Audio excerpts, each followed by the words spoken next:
Hello friends. आज एक educational video बना रहे हैं और यहाँ पर आपको समझाया जाएगा कि किस प्रकार से किसी स्टॉक का आप फंडामेंटली एनालिसिस कर सकते हो और उसके अंदर एक अच्छा खासा इन्वेस्ट कर सकते हो। इसके अंदर हम आज समझेंगे कि किसी भी स्टॉक के अंदर जब क्वार्टरली रिजल्ट आ रहे हैं, जैसा कि अभी जो जून ख़त्म हुआ है, तो सभी अपनी कंपनीज अपना क्वार्टरली रिजल्ट डिक्लेयर कर रही हैं। तो उस बेसिस पर मैंने ये टॉपिक ले लिया है और यहाँ पर हम फाइनेंशियली जब रिजल्ट आ रहा है तो उसे किस प्रकार से ट्रेडिंग किया जाता है उसके बारे में डिस्कस करेंगे और उसके अंदर थोड़ा डीपली एनालिसिस करेंगे कि उसकी वैल्यूएशन क्या चल रही है, शेयर होल्डिंग के बारे में समझेंगे, कॉर्पोरेशन क्या नेक्स्ट एक्शन होने वाले हैं, उन सब चीज़ों के बारे में यहाँ पर डिस्कस करेंगे ताकि आप किसी स्टॉक का अच्छे से एनालिसिस कर सकें और मार्केट के अंदर आपको एक क्लियर व्यू दिखना चाहिए कि यह स्टॉक का फंडामेंटली स्ट्रॉन्ग या नहीं।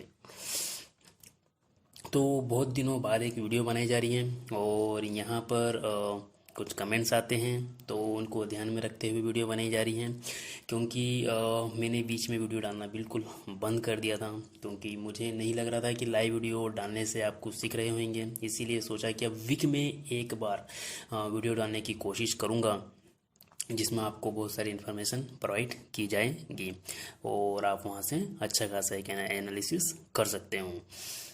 तो इन्हें समझने के लिए हम एक वेबसाइट की मदद लेंगे और उस वेबसाइट का नाम है मनी कंट्रोल। तो हम मनी कंट्रोल की वेबसाइट पे जाएंगे और वहाँ से हम समझेंगे कि इन सब डाटा को हम किस प्रकार से देख सकते हैं और चार्ट के ऊपर मैं आपको फिर बताऊंगा कि आप चार्ट के ऊपर उन सब डाटा का इस्तेमाल कैसे कर सकते हो, एक इंट्राडे ट्रेडिंग के लिए या फिर एक पोजिशनल ट्रेडिंग के लिए। तो मनी कंट्रोल की वेबसाइट पर हम आ गए और यहाँ पर हम देखने की कोशिश करेंगे किसी एक स्टॉक का। तो हम यहाँ पर रिलायंस को ले लेते हैं और रिलायंस के ऊपर हम पूरा फंडामेंटल एनालिसिस का करेंगे। तो यहाँ पर हम कुछ नहीं करने वाले हैं, जो आपको ये सर्च का दिख रहा है यहाँ पर हम रिलायंस को यहाँ पर टाइप करेंगे तो ऑटोमेटिक यहाँ रिलायंस इंडस्ट्री आ जाएगी और यहाँ पर हम समझेंगे कि अंबानी जी के पास में कितने शेयर हैं, नीता जी के पास में कितने शेयर हैं, तो उनके पास में टोटल नंबर ऑफ क्वांटिटीज़ कितनी है उन्हें हम समझेंगे, प्रोमोटर होल्डिंग्स कितनी है, एफआई के पास में कितने स्टॉक है, डीआई के पास में कितना स्टॉक है। तो इन सब चीज़ों को हमें यहाँ पर समझना बहुत ज़रूरी होता है। तो सबसे पहले हम यहाँ पर जब आते हैं तो इसके बाद में आपको इस प्रकार से कुछ स्क्रीन दिखेगी और उसके बाद में आपके सामने इस टाइप से एक ये बॉक्स खुला मिलेगा। तो बेसिकली हमें क्या करना है यहाँ पर जो आपको वैल्यूएशंस, जैसे कि हमने स्टार्टिंग में बताया था कि आपको वैल्यूएशन यहाँ से देखना है, फाइनेंशियल्स आप यहाँ से इस टैब पे क्लिक कर सकते हो और शेयर होल्डर पेटिंग्स के बारे में हम समझ सकते हैं, कॉर्प एक्शन के अंदर हम देखेंगे। तो ये बहुत इंपॉर्टेंट होता है किसी भी स्टॉक का हमें एनालिसिस करने के लिए, क्योंकि हमें एक ही प्लेटफॉर्म पे ये सब चीज़ मिल जाता है। तो सबसे पहले हम यहाँ पे देखते हैं शेयर होल्डर पैटर्न के बारे में कि शेयर होल्डिंग कितनी है। तो यहाँ पर आप देख सकते हो कि जो प्रोमोटर्स होते हैं, इन प्रोमोटर्स के पास में जो अभी जून मंथ का इन्होंने अपडेट कर दिया है तो 50% जो शेयर है अभी प्रमोटर के पास में है। अब आप सोच रहे होंगे ये प्रमोटर कौन कौन है, तो इन प्रमोटर का नाम भी मैं आपको बताऊंगा कि यहाँ पर कौन कौन से प्रमोटर्स है, ओके, रिलायंस के अंदर। और उसके बाद में आप देखोगे एफआई और एफपीआई के पास में 24.91% की परसेंट के शेयर्स इन्होंने रखे हैं। उसी प्रकार से डीआई के पास में भी 16.15% के शेयर्स हैं और फाइनेंशियल इंस्टीट्यूट के बाद में 0.02% के शेयर्स है। तो इस प्रकार से अगर आप देखोगे तो यहाँ पर ये सब इन्वेस्टर इसके अंदर है। अब हम यहाँ पर देखने की कोशिश करेंगे कि जो प्रमोटर्स है इनके अंदर कौन कौन से ऐसे प्रमोटर हैं जिनके पास में 50.09% के शेयर होल्डिंग्स हैं। तो इसे देखने के लिए हमें क्या करना पड़ता है, यहाँ पर आपको जो ये दिख रहा है, यहाँ पर प्रमोटर एच जो दिख रहा है, इस पर आप अगर क्लिक करोगे तो यहाँ पर आपको समझ में आएगा कि कौन कौन से प्रमोटर्स इसके अंदर हैं। तो यहाँ पर आप देखिए श्री चक्रा कमर्शियल एलएलपी, ये शायद इनका खुद का, रिलायंस का अपना खुद का एक ब्रांड है जो कि एलएलपी आपको यहाँ पर दिख रहा है। तो श्री चक्रा कमर्शियल एलएलपी के पास में जो number of quantities of share देख रहे हो, ये टोटल शेयर हेल्ड, तो इनके पास में यहाँ पर से नंबर ऑफ शेयर्स देख सकते हो। आई थिंक यह अंबानी जी की खुद की एक इंडस्ट्री है और इनके पास में जो टोटल नंबर ऑफ शेयर्स इन्होंने रखे हैं, तो यहाँ पर आप खुद कैलकुलेट कर लीजिए कितने शेयर्स हैं। और उसके बाद में मुकेश अंबानी के पास में कितने शेयर्स होल्डिंग है रिलायंस इंडस्ट्री के अंदर, क्योंकि ये सब एक प्रमोटर हैं। तो इनके पास में 75 लाख के शेयर्स इनके खुद के पास भी हैं। और नीता अंबानी जी के पास में आप देख सकते हो कि इनके पास में कितने शेयर्स हैं। तो ये सब प्रमोटर होते हैं। तो प्रमोटर का आपको रियल मीनिंग अभी मालूम पड़ रहा होगा कि कौन कौन प्रमोटर होते हैं। ओके, तो इन सब की आप यहाँ पर डिटेल देख सकते हो, कौन कौन से प्रमोटर है, कौन कौन से पब्लिक शेयर होल्डर्स है, मैन्युफैक्चर ये म्यूचुअल फंड वाले कौन कौन से हैं। ओके, तो इस प्रकार से आपको यहाँ पर देखने को मिलेगा कि इनके पास भी 75 लाख क्वांटिटीज इनके पास भी हैं। उसी प्रकार से यहाँ पर देखोगे देवर्षि कमर्शियल एलएलपी, तो एलएलपी शायद इनका खुद का एक है, तो इन्होंने पास में बहुत ज़्यादा क्वांटिटीज़ में इन्होंने शेयर होल्डिंग कर रखी है। तो आप क्या कर सकते हो, अगर आपको इनकी इन्फॉर्मेशन चाहिए, जैसे कि देवर्षि है, करुणा है, तो इस पर आप क्या कहिए, इसको डायरेक्ट गूगल पे जाके सर्च कर सकते हो कि ये क्या काम कर रही हैं। और आई थिंक इनके जो डायरेक्टर होंगे मे बी इनमें ही होगी, नीता अंबानी जी होगी, मुकेश अंबानी, यही इनके आपको एक डायरेक्टर इनमें से कोई दिखेगा। ओके, इसी प्रकार से ईसा अंबानी आप देख लीजिए, इनके पास भी 75 लाख के शेयर्स है। उसी प्रकार से आकाश अंबानी, तो इनका खुद का एक मतलब इन्होंने कोई खुद प्रमोटर है और इनके पास में अच्छी खासी क्वांटिटी इन्होंने रखी है इनके पास में। और बाकी जो 50% क्वांटिटी है उन्होंने पब्लिक में दे रखी है, तो उसमें से एफआई, डीआई, इन सभी ने अपने अपने शेयर्स को होल्ड करके रखा हुआ है। अब जैसे कि म्यूचुअल फंड में हम देखेंगे, तो म्यूचुअल फंड में कौन कौन है, यहाँ पर भी आप यहाँ पर देख सकते हो कि म्यूचुअल फंड ने किसकी म्यूचुअल फंड ने इसके अंदर उठा के रखा हुआ है। तो यहाँ से आपको दिख जाएगा। अभी यहाँ पर अपडेट नहीं दिख रहा है मार्च 20 का, बाकी 19 से आपको ये सब यहाँ पर दिखेगा। तो यह आपको यह इंडिकेट करता है कि एक शेयर होल्डिंग में 50% जो शेयर है खुद इनके पास में है, तो ये एक अच्छा इंडिकेशन होता है। नहीं तो बहुत सी इंडस्ट्री क्या करती है, 70%, 60 से 70% शेयर्स आपको पब्लिक में वह डिस्ट्रीब्यूट कर देती हैं और बाकी जो रहता है उनके बहुत कम क्वांटिटीज उनके पास में रहती हैं। उसी प्रकार से हम जैसे कि वैल्यूएशन की बात करेंगे, तो यहाँ पर आपको समझ में आएगा कि इनको कैपिटलाइजेशन इनका कितना है मार्केट के अंदर। तो जैसे हमने यहाँ पर क्लिक किया तो वैल्यूएशन में आपको दिख रहा है कि मार्केट कैपिटलाइजेशन इसकी कितनी है। तो यहाँ पर आपको दिख रहा होगा 12 लाख करोड़ की इनकी मार्केट कैपिटलाइजेशन है। उसके अंदर पी रेशो ये अपने आप में एक बहुत बड़ा टॉपिक है, तो इसके ऊपर हम अलग से एक वीडियो बना देंगे। 39.12% की इसके अंदर पी इसका चल रहा है, तो बहुत अच्छा इसका पी है। और बुक वैल्यू आप 706.44 दिख रहा है। डिविडेंड भी इसने 65 दिया है, जो कि आई थिंक अभी जून या जुलाई मंथ में इसका डिविडेंड दिया गया है। और यहाँ पर आप देखोगे इंडस्ट्री का जो पी है वो भी बहुत अच्छा चल रहा है। तो ओवरऑल बहुत अच्छा इसकी वैल्यूएशन हमें दिख रही है। तो इनके ऊपर मैं बाद में एक अलग से वीडियो बना दूंगा, पी, ईपीएस, तो ये अपने आप में बहुत बड़ा एक टॉपिक है। तो आपको यहाँ पर देखना बहुत ज़रूरी होता है कि एक अच्छी कंपनी के अंदर उसका पी कितना है, प्राइस अर्निंग रेशो कितना है। ओके, इसके बाद हम फाइनेंशियल्स के ऊपर आएंगे, जिसके ऊपर हमारा मेन टॉपिक है, क्योंकि अभी फाइनेंशियल रिजल्ट सभी कंपनियां अपना डिक्लेयर कर रही है। तो यहाँ पर आपको मेन चीज़ें समझ में आएगी कि अभी इसने अपना जून मंथ का यहाँ पर डिक्लेयर नहीं करा है, लिखा नहीं है, तो वो उसका जब रिजल्ट आएगा तो यहाँ पर वो अपडेट हो जाएगा। तो जो सेल्स आप यहाँ पर देख रहे हो कि दिसंबर मंथ, सितंबर मंथ, ये क्वार्टरली सेल्स है। ओके, एवरी 3 मंथ के अंदर सभी इंडस्ट्री अपना क्वार्टरली रिजल्ट डिक्लेयर करती है। वो बताती है कि हमने इतनी हमारी सेल्स हुई है, इतना हमारा प्रॉफिट हुआ है, वो सब यहाँ पर आपको यहाँ पर दिख जाता है।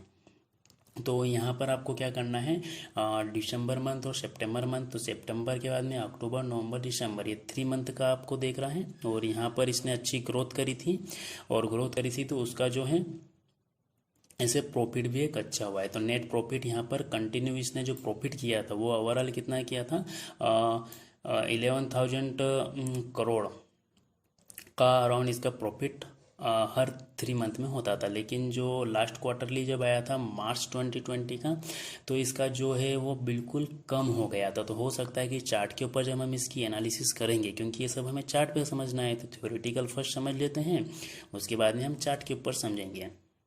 तो यहाँ पर हमें दिख रहा है कि इसने जो इसकी सेल्स जो है वो ठीक ठाक थी, लेकिन यहाँ पर जो प्रॉफिट है वो कम हुआ था। ओके, लगभग इसका आधा प्रॉफिट यहाँ पर हो गया था, कुछ 6,575 करोड़ का इसकी नेट प्रॉफिट हुआ था। तो हो सकता है इसके जो चार्ट है उसके ऊपर भी आपको दिखेगा।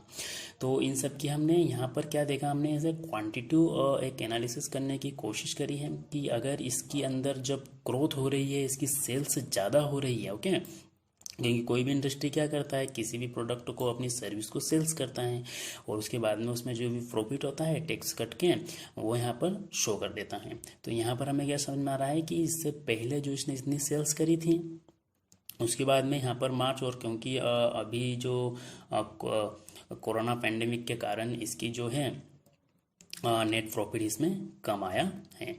तो अब यहाँ पर हम ये चीज़ को समझने की कोशिश करते हैं कि जब ऐसा हुआ है तो चार्ट के ऊपर इसका क्या इफेक्ट हुआ है, और जो जून मंथ का जो इसका क्वार्टरली रिजल्ट आने वाला है, जो कि आई थिंक ये आफ्टर 15 जुलाई ये कहीं ना कहीं अपना डिक्लेयर करेंगे, तो वहाँ पर हमें समझ में आएगा। तो आपको यहाँ पर देखना है कि उसकी नेट सेल्स कितनी हो रही है, नेट प्रॉफिट कितना हुआ है, तो उन सब चीज़ों का हमें यहाँ पर देखना है।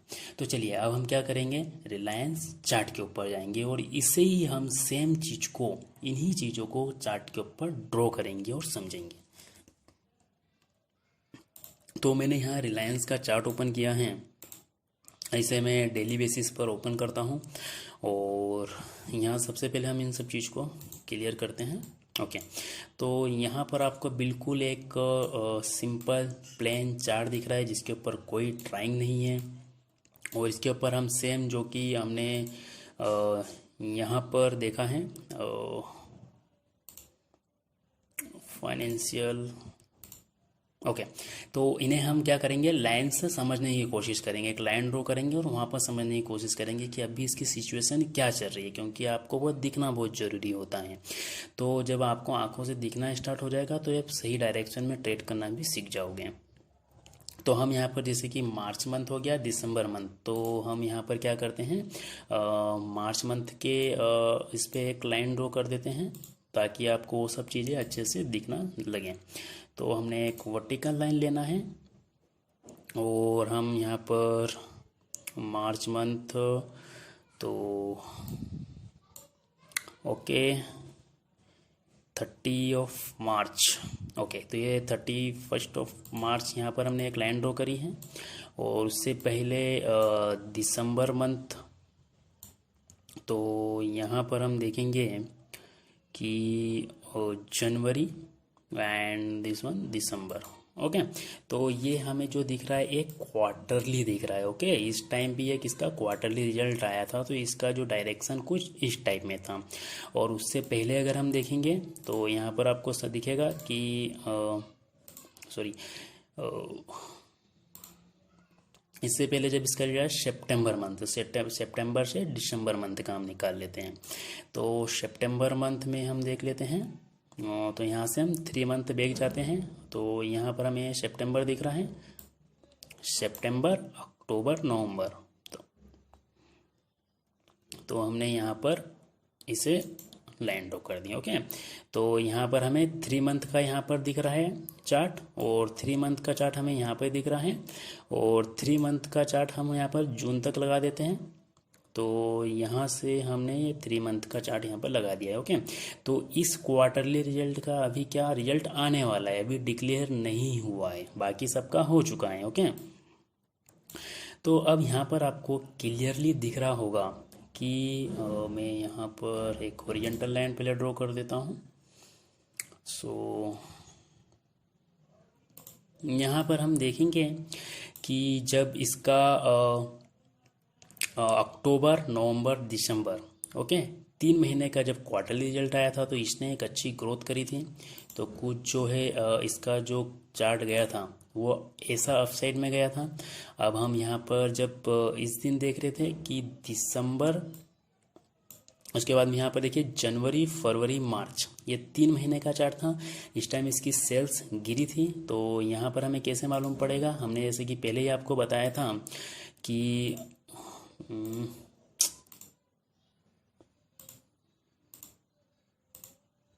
यहाँ पर हमें जैसे मालूम पड़ा था कि मार्च मंथ में इसकी जो नेट प्रॉफिट है वो कम हुआ था। तो चार्ट के ऊपर भी हमें क्लियर दिख रहा होगा कि जब प्रॉफिट कम इसका आया था तो चार्ट नीचे की ओर गिरा हुआ था, क्लियर हमें दिख रहा है।